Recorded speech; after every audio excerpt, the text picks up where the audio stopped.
I found a wallet stuffed with $10,000 under a desk while cleaning offices at night. The address inside led me to my childhood home and a man who looked like my older twin. His words shattered everything I knew about my family. "I'm your uncle, the one your father said was dead." 30 years of lies unraveled in one night, revealing a secret that would redefine love, betrayal, and forgiveness. Before we begin, don't forget to subscribe to my YouTube channel for more powerful stories of betrayal, revenge, and redemption. I've cleaned office buildings for 15 years, but nothing prepared me for what happened that Tuesday night in October. My name is Samuel Holt, and when I found that wallet under a mahogany desk on the 23rd floor, stuffed with $10,000 in cash, every instinct told me to keep it. God knows I needed it, but my father raised me better than that, so I decided to return it. The address inside led me straight to 4782 Maple Grove Lane, my childhood home, the house I hadn't seen since I was 8 years old. When I knocked on that door, my heart was already racing, but nothing could have prepared me for who answered. The man standing there looked exactly like me, just 20 years older, with the same crooked nose, the same scar above the right eyebrow, and even the same way of standing with his weight slightly on his left foot. His face went white as paper when he saw me. Then his eyes filled with tears, and he grabbed the door frame like he might collapse. "Dear God," he whispered, his voice breaking. "Samuel, is it really you?" Before I could ask how he knew my name, before I could process what I was seeing, he said the words that shattered everything I thought I knew about my family. "I'm Edward, your uncle, your father's twin brother, the one Thomas told everyone was dead." The wallet slipped from my hand and hit the porch with a thud that seemed to echo forever. 30 years of lies, 30 years of secrets, and they all came crashing down with those $10,000 scattered at our feet. This man, this ghost who wore my face, had been alive all along, and my father, the most honest man I ever knew, had lied to me every single day until he died. But the truth about why he lied, the secret that destroyed two brothers who loved each other more than life itself, would change everything I believed about family, forgiveness, and the price we pay to protect the ones we love. I cleaned the Pinnacle Financial Building in downtown Detroit. Every night from 10 p.m. to 6 a.m., I pushed my cart through empty hallways, emptying trash bins and wiping down desks where people make more in a day than I make in a month. But I'm not bitter about it. After my wife Emily died 3 years ago from cancer, the quiet nights gave me something I desperately needed: peace. Just me, my headphones playing old Motown, and floors that needed mopping. No sympathy looks, no awkward conversations, no empty house waiting for me. My father, Thomas Holt, raised me alone after my mother left when I was 8. He was a locksmith who ran his business out of a van that always smelled like WD-40 and metal shavings. Honest work for an honest man. He had thick hands scarred from years of handling keys and locks, and he'd ruffle my hair with those same hands every morning before school. "Work hard, stay honest, and you'll sleep good at night," he'd tell me. He never talked about family beyond us. He said we were all we needed, and I believed him. Dad died 5 years ago, 2 years before Emily got sick. Heart attack at his workbench, still holding his Favorite lockpick set. The paramedics said he went quick. No pain. I hope that's true. At his funeral, only 6 people showed up, including me.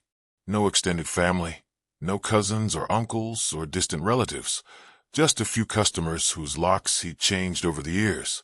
I thought I was the last Holt left in the world. That Tuesday in October started like any other night. I'd eaten my dinner in the break room, leftover spaghetti that tasted like cardboard, while Jerry from maintenance complained about his ex-wife, and Marcus showed everyone pictures of his new grandson.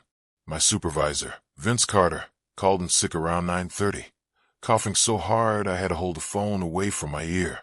"Listen, Samuel," he wheezed between coughs. "You have to cover the executive floor tonight, the 23rd.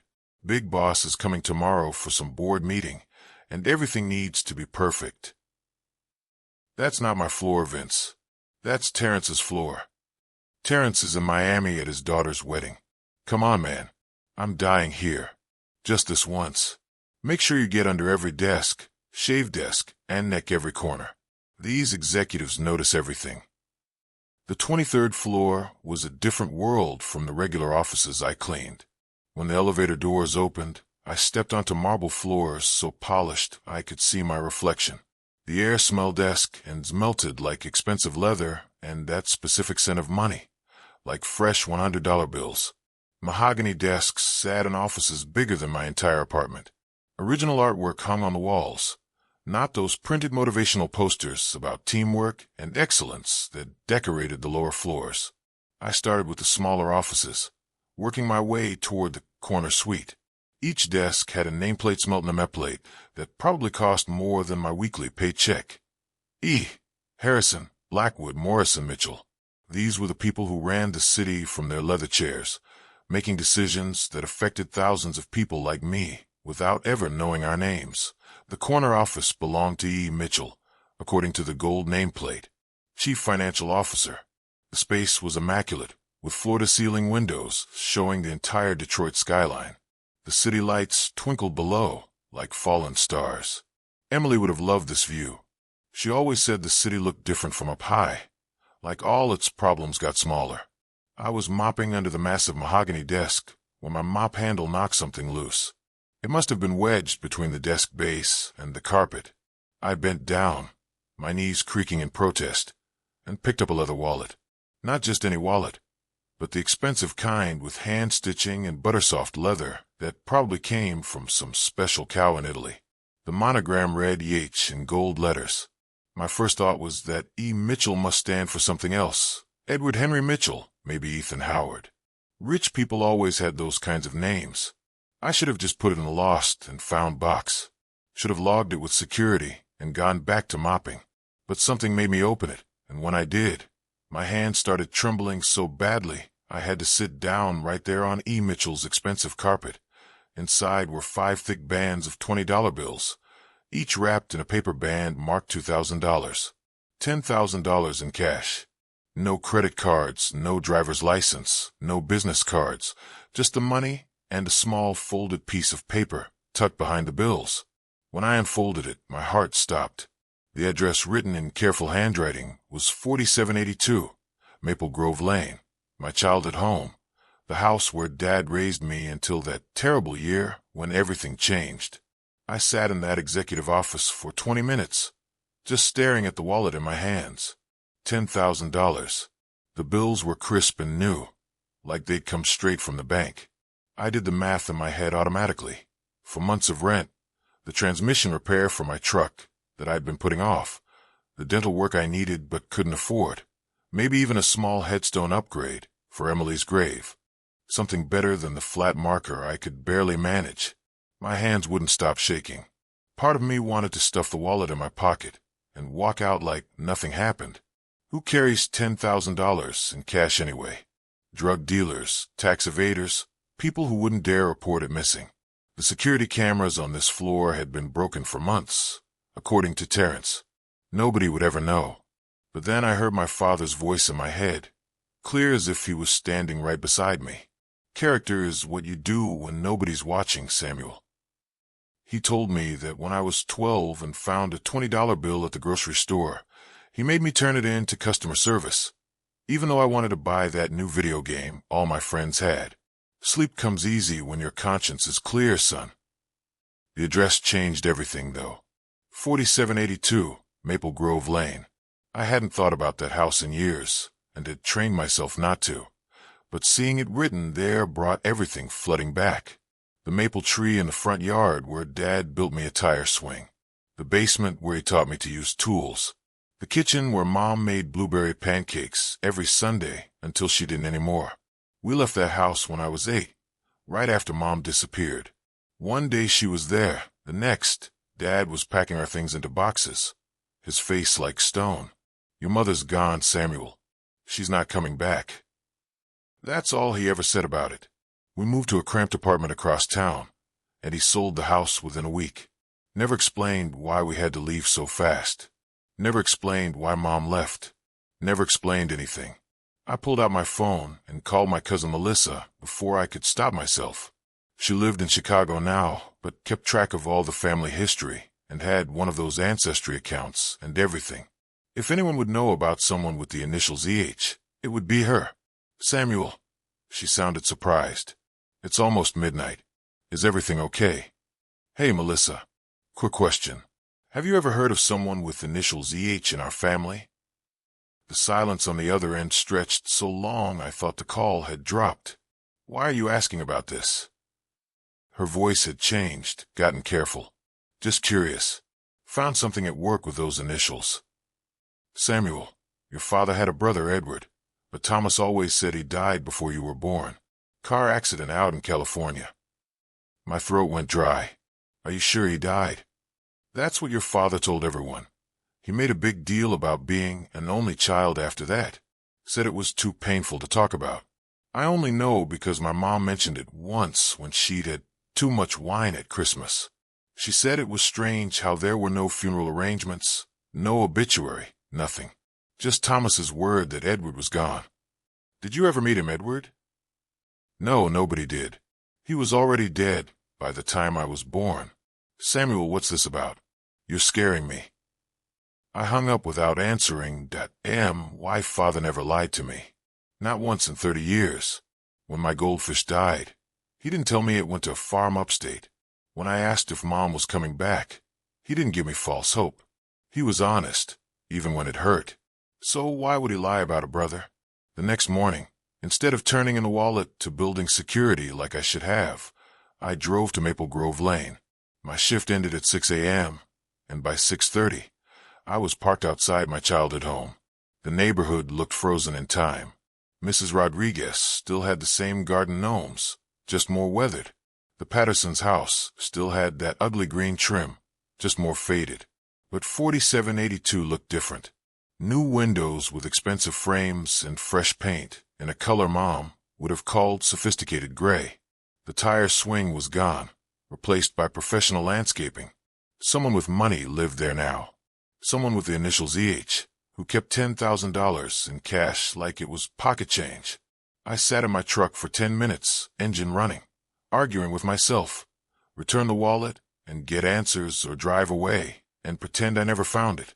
Finally, I grabbed the wallet, walked up the pathway I'd run down 1,000 times as a kid, and knocked on the door of my childhood home. Hold on, hold on. A voice called from inside, and my stomach dropped. The voice was familiar in a way that made no sense, like hearing a recording of yourself that you don't remember making. Footsteps approached, measured and heavy, the same rhythm as my father's walk. The door opened, and I nearly fell backward off the porch. The man who answered was me, but aged 20 years into the future. Same nose that curved slightly left from when I broke it playing baseball. Same scar above the right eyebrow from falling off my bike.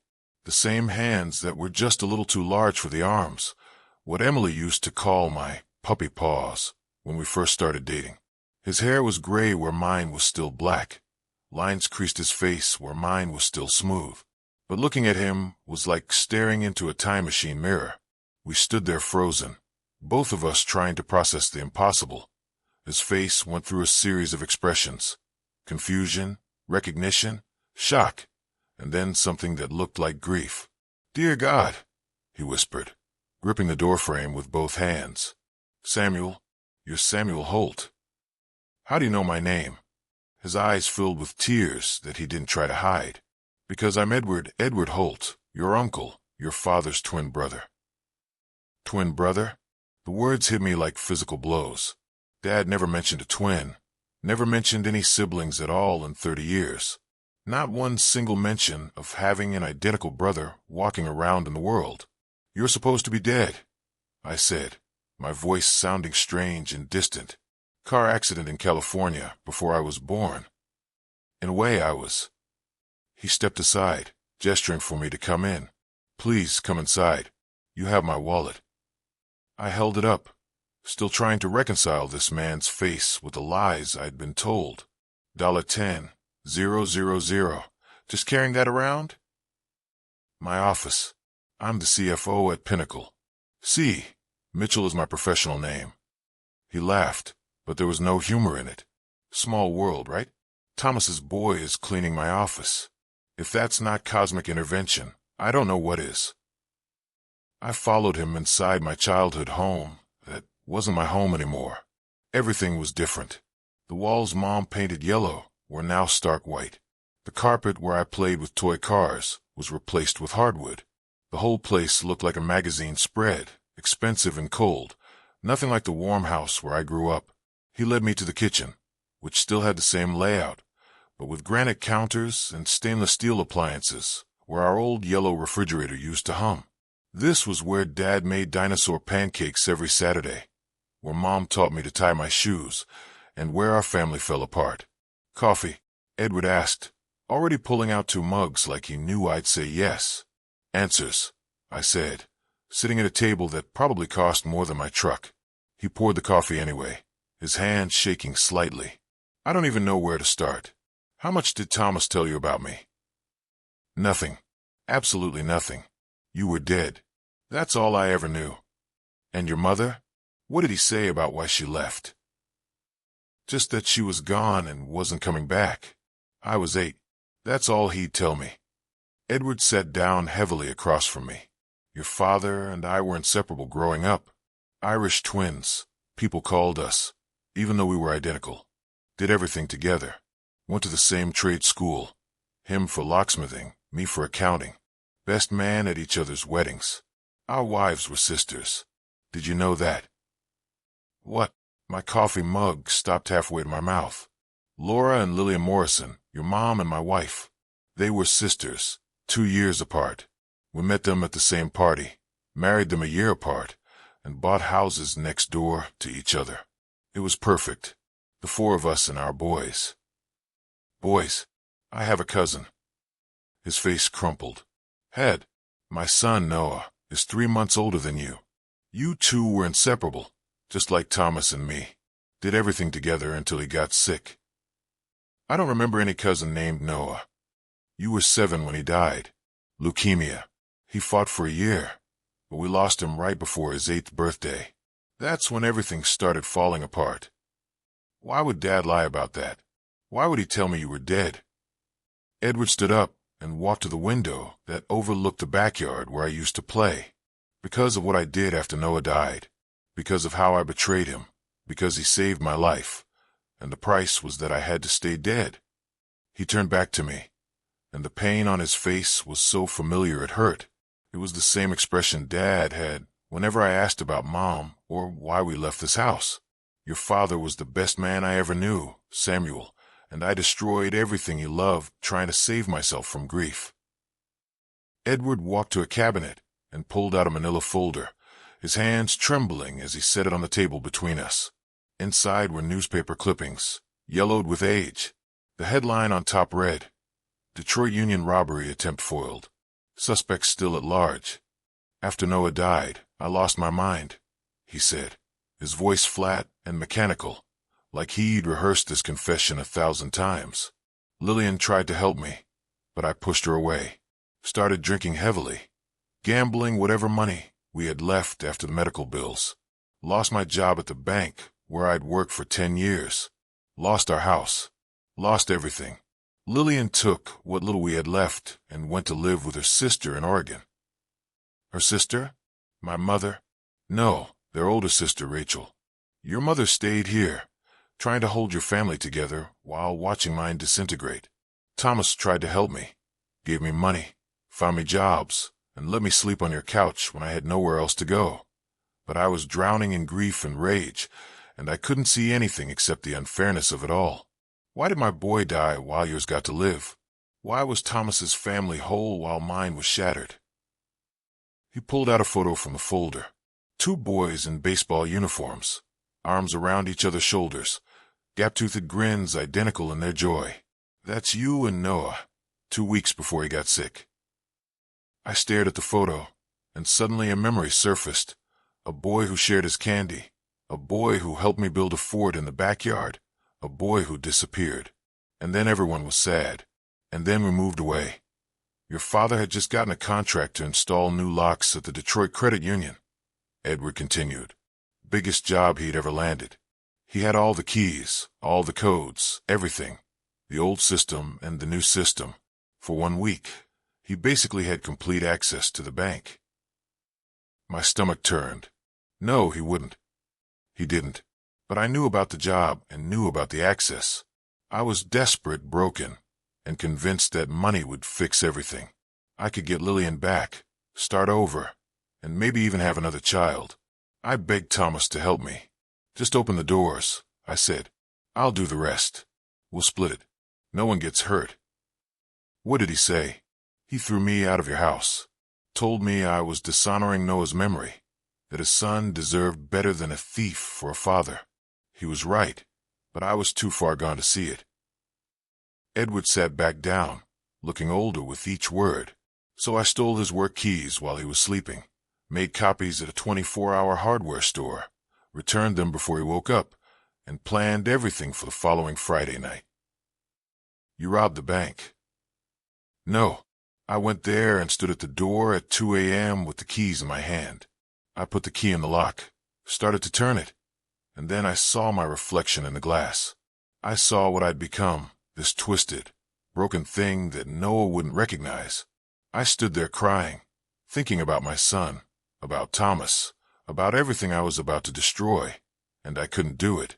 I left, went to a bar instead, and drank until they threw me out. Then why the newspaper?